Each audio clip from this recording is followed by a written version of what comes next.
심리변화 행동연구소 소장 이남석입니다.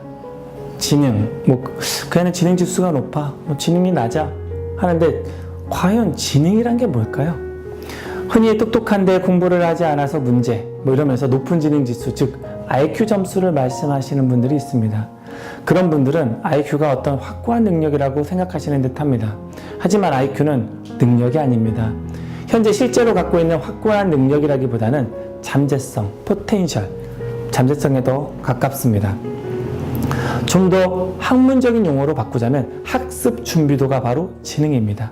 Readiness to learn입니다.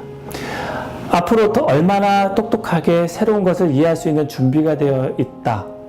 그런 예언치가 바로 지능지수입니다. 그 예언치는 다양합니다.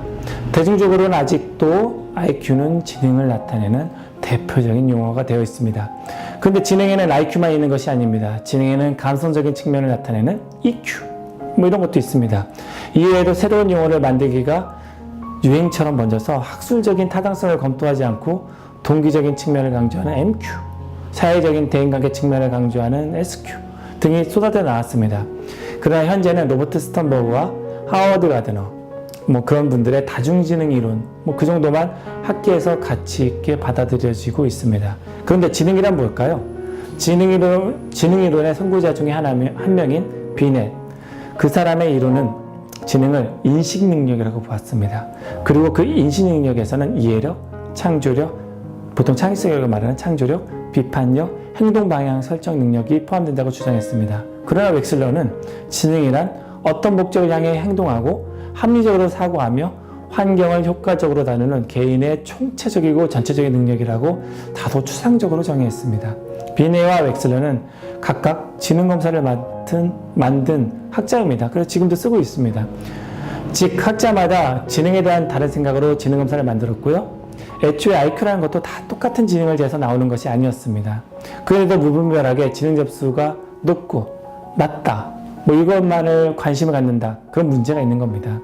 미국의 심리학자 서스톤의 이론이 있습니다. 서스톤은 지능이 서로 독립적이고 다양한 능력으로 구성되어 있다고 주장했습니다. 그 능력은 바로 언어 단어 유창성, 언어 이해력, 공간 능력, 지각 속도, 수리 능력, 귀납적 추리 능력, 기억력이었습니다. 그 이후에 길포드라고 하는 창의성 이론으로 유명한 길포드 박사가 7가지 요인으로는 지능을 설명하기 부족하다고 생각해서 무려 150개 요인이 지능을 구성한다라고 밝혀냈습니다. 150개. 기억하기도 힘든 숫자죠. 그런데 사람들은 단순한 것을 좋아해서 2-3가지 요인으로 지능이 결정되고 차이가 난다고 말하는 것을 좋아합니다. 그리고 또 로버트 스턴버그, 그 학자가 언어학자보다도 더 광범위한 지능 이론을 다뤄서 결국 간단하게 얘기했습니다. 그 지능 이론은 바로 뭐냐면 사람의 지능은 요소적 지능, 경험적 지능, 맥락적 지능으로 나눠져 있다. 즉 3가지 요소가 있다라고 합니다. 그래서 스턴버그 박사의 이론을 3유형 이론이라고 합니다. 요소적 지능은 생각의 방향을 정하는 지능입니다. 기존의 지능 검사가 측정했던 지능이기도 하고요. 경험적 지능은 새로운 과제를 효과적으로 다루는 능력입니다. 쟤는 아주 실용적 능력이 좋아 할 때 그런 겁니다. 새로운 과제를 응용력이 좋아 이렇게. 걔는 공부는 학교 성적은 별로 안 좋아하는데 시키면 바로바로 뭔가 해결해 이럴 때 해당되는 겁니다. 기존의 지능 검사는 이미 학습된 과제를 시험 문제로 내니까 이 경험적 지능을 재지 못합니다. 그래서 스턴버그는 새로운 지능 검사를 만들어야 함을 강조했고요. 새로운 책을 읽고 이해력 검사하는 것처럼 말이죠. 세 번째, 맥락적 지능은 환경에 맞게 적응하는 능력으로 이루어진 지능입니다. 이것도 마찬가지로 예전에 지필고사 같은 지능 검사로는 경험적 지능과 맥락적 지능을 측정하지 못하는 문제점이 있습니다. 여기에 하버드대 심리학과 교수인 하워드 가드너는 더 많은 지능을 제안했습니다. 처음에는 7가지를 제안했고요. 점점 그 숫자가 늘어나고 있습니다. 첫 번째는 음악적 지능입니다. 음악적 표현을 할 수 있는 능력이고요. 신체 운동적 지능도 있습니다. 신체 일부 혹은 전체를 사용해서 문제를 해결할 줄 아는 능력이고요. 세 번째는 논리 수학적 지능입니다. 논리력과 수리력, 과학적 능력을 얘기하는 거고요. 언어적 지능도 있습니다. 이거는 전통적인 심리학자들이 지능으로 생각하는 지능이고요. 공간적 지능도 마찬가지입니다. 뭐 운전을 하거나 미술품을 만들거나 조회품, 뭐 조각 이런 걸 할 때 시각적인 처리를 하는데 필요한 능력이고요. 대인관계 지능도 있습니다. 다른 사람의 동기, 생각, 의도를 이해하는 능력이고요. 7번째가 자기이해 능력입니다. 자기 신의 욕망, 두려움, 재능을 정확하게 이해하고 판단해서 효과적으로 삶을 영위해 나갈 줄 아는 능력입니다. 여기에 뭐 자연지능, 뭐 영적지능 뭐 이런 것까지 추가했죠. 현재는 사설학원에서도 다중지능 이론에 맞게 학생들을 교육시켜야 한다고 홍보에 열을 올리고 있습니다.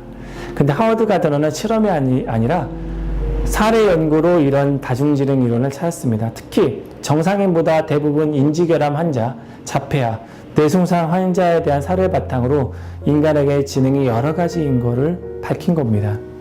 그래서 사실 영재 키우는 비법 뭐 이런 것처럼 다중지능을 얘기하고 있는데 그런 문제가 있습니다.